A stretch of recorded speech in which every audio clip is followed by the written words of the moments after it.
On va vous présenter aujourd'hui le disque SEF 38 cm pour les détecteurs basse fréquence de la marque XP, à savoir l'ADX 100, 150, ADX 200, ADX 250, Adventis, Adventis 2, Gmax, Gmax 2.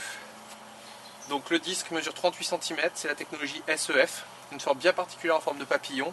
C'est une espèce de double ellipse avec de la bobine un petit peu partout, qui permet donc, par rapport à un disque normal, de détecter un peu plus profondément, sur une plus large surface, de manière plus stable, et ce, sans perte sur petite cible.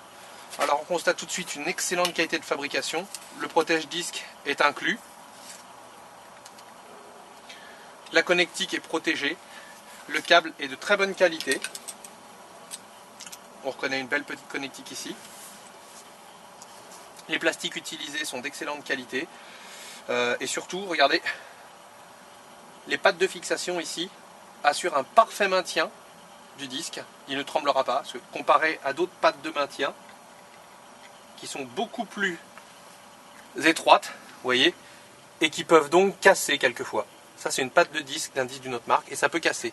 Donc on va vous présenter les performances de ce disque sur le terrain, et puis en faisant un petit test dans l'air. Donc voilà. Donc un disque de 27 cm avec son bas de canne, plus un petit peu de boue, 755 grammes. Ça, c'était le disque de 27 cm. Maintenant, on va vous montrer le disque de 38 cm, sans la boue, mais avec son bas de canne. 880 grammes, soit à peu près 100 grammes de plus qu'un disque de 27, pour une surface de quasiment 10 cm de plus. Le câble de ce disque est assez long pour pouvoir le porter en hip mount. Donc, vous voyez, il y a ce qu'il faut. Toujours bien sûr laisser du mou en bas pour que le disque, ça ne tire pas en fait. Donc, vous voyez là largement de quoi le porter en hip mount.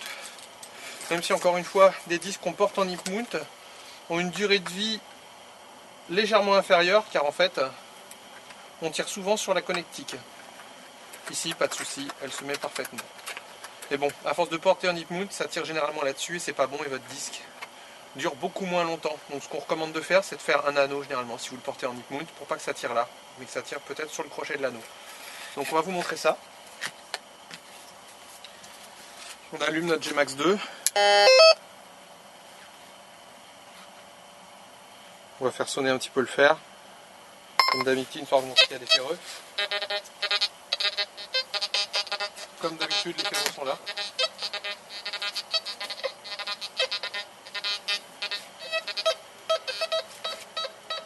Malgré le grand diamètre, la sélectivité reste vraiment remarquable. Vous entendez, tous les ferreux est là en plein milieu. Donc sur une zone saturée de ferreux, on trouvera la cible au milieu, malgré le grand diamètre de détection. Donc on peut voir que la puissance est au rendez-vous.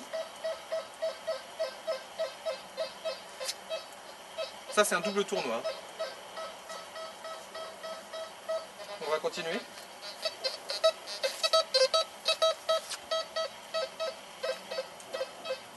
Ça, c'est à 10 centimes la peau. Ouais, vraiment, c'est un monstre en puissance, le disque de 38.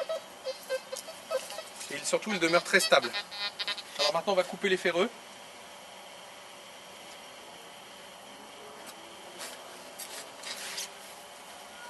Pas de souci. Ça reste stable.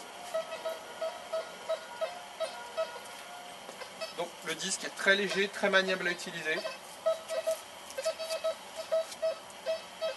Ça penche pas vers l'avant. Ça se règle sans problème. C'est vraiment une petite merveille. Maintenant, on va voir à peu près ce que ça donne, on va dire dans l'air, hein, parce que là on a fait le test en terre, c'est toujours très... c'est le plus important, hein, c'est les tests en terre. Maintenant, on va vous montrer dans l'air ce que ça peut donner. Donc on va vous montrer un petit peu ce que ça peut donner sur une 10 centimes la peau. 30, 40 sans problème. Notre disque de 38 cm va à 40 cm sans problème. Oh, 45 même. 50, ça devient un petit peu inaudible dans l'air. Ah, faut plus rêver, après c'est pas la peine. 40. Vous l'entendez? 40. 46 même. Bon, après c'est vraiment du petit son.